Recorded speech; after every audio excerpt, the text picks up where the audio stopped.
ಭಾರತದ ಪ್ರಜೆಗಳಾದ ನಾವು ಭಾರತದ ಪ್ರಜೆಗಳಾದ ನಾವು ಭಾರತವನ್ನು ಒಂದು ಸಾರ್ವಭೌಮ ಸಮಾಜವಾದಿ ಭಾರತವನ್ನು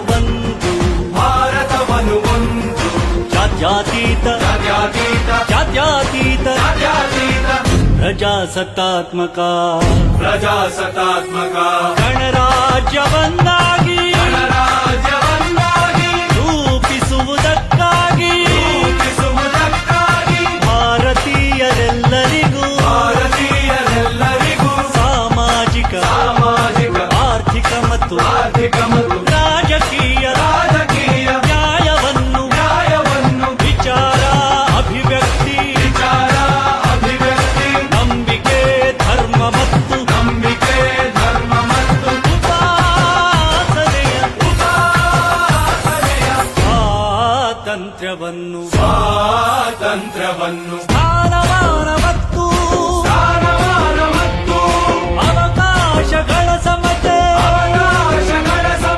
ದೊರೆಯುವಂತೆ ಮಾಡಲು ವ್ಯಕ್ತಿ ಗೌರವ ದೇಶದ ಏಕತೆ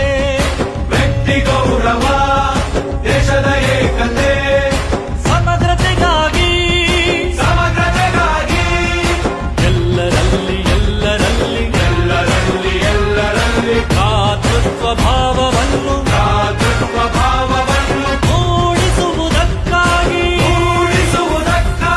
ದೃಢ ಸಂಕಲ್ಪ ಮಾಡಿ ನಮ್ಮ ಸಂವಿಧಾನ ಸಭೆಯಲ್ಲಿ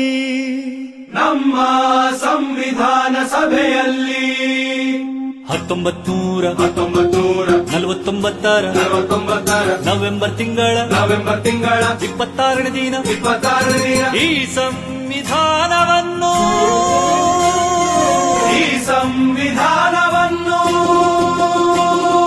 ನಮಗೆ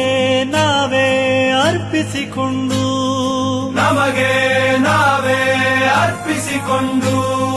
ಅಂಗೀಕರಿಸಿ ಶಾಸನವಾಗಿ ವಿಧಿಸಿಕೊಂಡಿದ್ದೇವೆ.